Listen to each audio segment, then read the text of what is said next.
Hi there, my name is Kaitlin Moose, and today I'm talking about how you can come up with an idea for your movie. I recently did a video on 10 actors who wrote their own scripts, so now you may be thinking to yourself, well, okay, I know I want to make a film, but what do I make it about, and where do I come up with the ideas, and how do I not waste a good idea, and blah, blah, blah. Don't worry, I got you. So if you're feeling stuck or you're just not even sure where to begin, here are a couple of ideas for how you can come up with your own idea for a movie.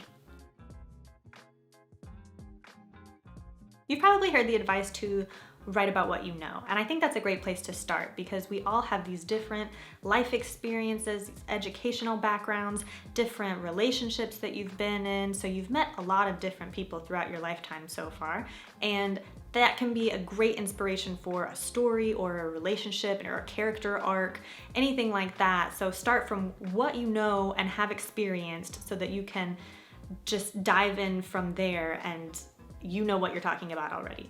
Also, when you're talking about writing about what you know, that could be really cathartic for you. I think that's why a lot of artists make art, is to kind of go through, and that's how they process their emotions. So definitely don't discount that as a method for coming up with an idea. If there's something that you are struggling with or that you want to see play out differently, that could help, that writing it down could help you get through it. Let's do that. So another great idea is to write about what you want to know about. And that means something that you know that you'd be interested in. You can really get behind the research. Maybe there's a career path that you didn't end up choosing, but you've always kind of wanted to know about that. Use this as your chance to explore that idea so you can go about and see what would it be like to be a marine biologist? What would it be like to backpack through Europe? I don't know. So that's definitely something to consider, is what are you interested in and could spend a lot of time researching and digging into that world. Another thing to remember would be to think of your archetypal stories. So think of your archetypes. So most movies that you see are going to have the hero's journey. You know, someone thrust into conflict and has to go on an adventure or a journey of self-discovery, whatever it is, until their world and life has been transformed, until they've learned their lesson, until they've reached the pinnacle and did what they needed to do. I'm not gonna get the name of this book right, but the hero of 1,000 faces, basically that this story has been done again and again and again, this heroic journey.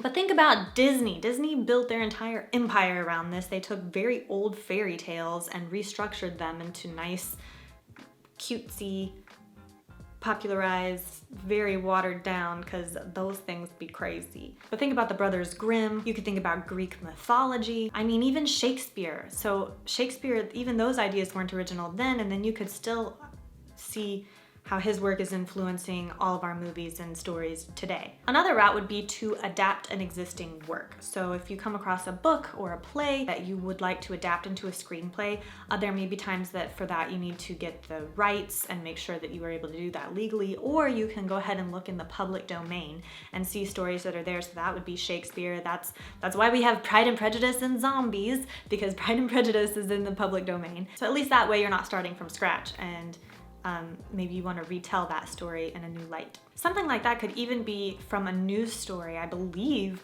that's how Hustlers was made. It was an article about the story of the women who did this and the interview that happened, and then that's the interview that's happening in the movie. Also, A Beautiful Day in the Neighborhood, I think, was that same thing where it was the journalist who's in the movie is interviewing Mr. Rogers, and that's what became the film, I believe.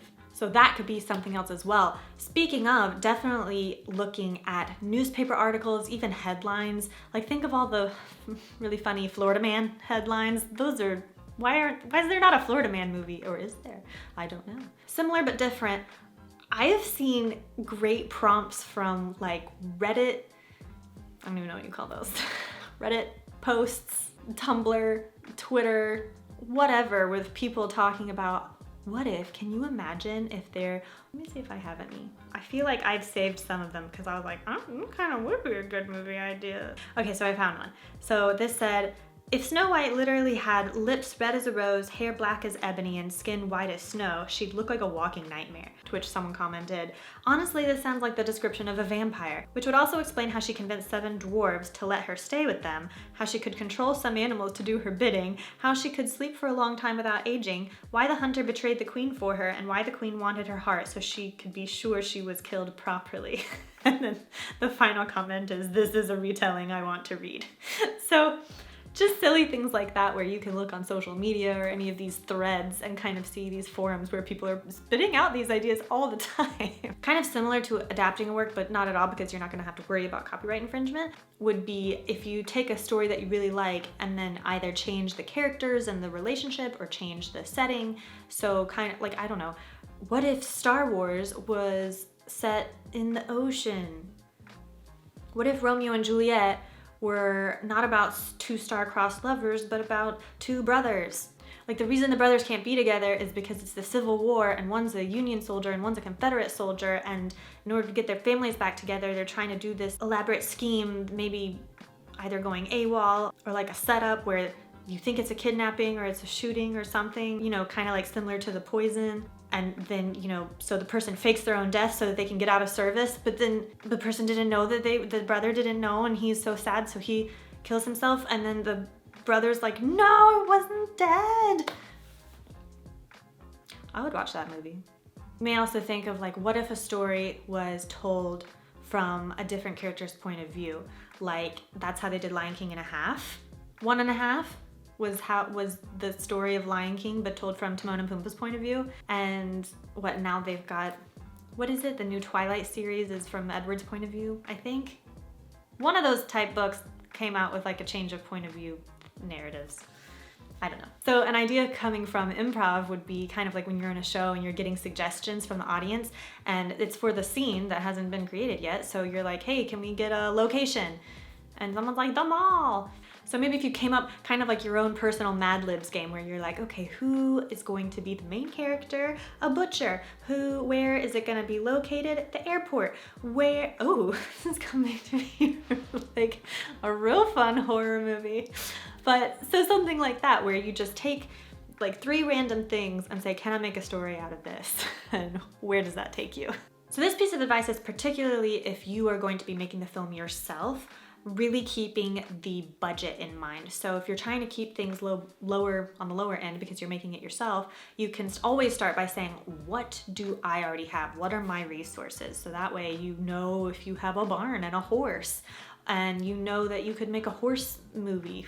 If you know the people that you have connections with, if you know that you know someone who owns a boat, anything resources wise where you can say, okay, I already have this, so let me work with what I have. It's actually kind of nice sometimes to give yourself limitations like that and parameters to work within. Otherwise, you know, the imagination is such a huge thing, it kind of likes having set rules so that it can say, okay, I have that barn with a horse, so I really need to sit here and write something about that. We're gonna go on the boat, get the horse on the boat, let's go. That's exactly what I did with my movie Herd Mentality. It was for a competition during quarantine, and I knew I wanted to make this film, but I didn't have any actors. So I was like, okay, well, what do I have? And at my parents' house, there are all these moose stuffed animals with our last name Moose. We've got a lot of moose things. And I was like, okay, I can do like a puppet movie then. And I had all these different voices that I did. You know, that was definitely a case of starting with what I had. I mean, there are gonna be so many limitations to the kind of film you can make, whether that's from money or location you can't get, an actor you can't get, but we still need to make the films, right? We still need to share the stories. So I think it's a good exercise and a good habit to create within yourself to say, well, what do I have? What can I work? What do I already have that I can work with? And go from there. Or if you know that this is definitely something that you're not looking to make yourself, but you want to make sure that a producer wants to buy, so you're looking to sell a script, one of the things that you can look at is who you're selling to. So what does the marketplace want? So if you're looking at a certain producer, you can see, okay, what films have they worked on in the past? Is this someone who does horror films? Is this someone who does Hallmark movies? Is this someone who does sci-fi? Whatever their thing is, they're gonna wanna buy more of that. What is the budget that they're usually working in? Is it a $500,000 film? Is it a $3 million film? And something that also might help with that research when you're looking to sell a script is what movies have done well recently. Like, remember when everyone was doing things with vampires and then we had a zombie movement? For example, I did a seminar with a Netflix exec that said, Netflix really looks for character-driven stories. So if you're trying to sell to Netflix, obviously keep that in mind. They're gonna focus on those characters. And I think it's really important to remember that everyone has a story. You know, I started this by saying, start with what you know. But really, we all have a story. So if you just start talking to people, you're gonna hear about their life experiences and things that they've been through and adventures they've had. And really so much of that can be great material because people are just so interesting. And so definitely talking to people in your life and getting those kinds of personal stories is a great place to look as well. And like I said in my Spielberg video, he talked about writing your own stories from your own culture, from your own heritage. And I think that's another great place to start. If you're not seeing something that you wanna see on screen, write it. You know, Nia Vardalos, who wrote My Big Fat Greek Wedding, in that same video that I talked about at the beginning, the 10 actors who wrote their own scripts, she wasn't seeing Greek parts, so she said, well, I'll write one. And I think that's a great mentality to have, because that's the same thing that entrepreneurs do. Is if there's something that you really want in the world that doesn't exist yet, then you set about creating that and offering it, because as long as there are enough people who also want that same thing, then it'll be successful. That's a good business model to kind of scratch your own itch, as I scratch my head, where you say, hey, I think we need more movies with this. And it sounds like other people agree, so I'm gonna make that movie. And just one final method, it's probably the method that I have used most often, is to just sit down with a notebook, with some paper, set a timer, 30 minutes, let's say, and say, I have no clue what I'm gonna write, but I'm just gonna free write right now to see what comes. So yeah, I think just kind of allowing yourself to put pen to paper and to brainstorm like that is gonna be really beneficial, especially if you're struggling to come up with an idea.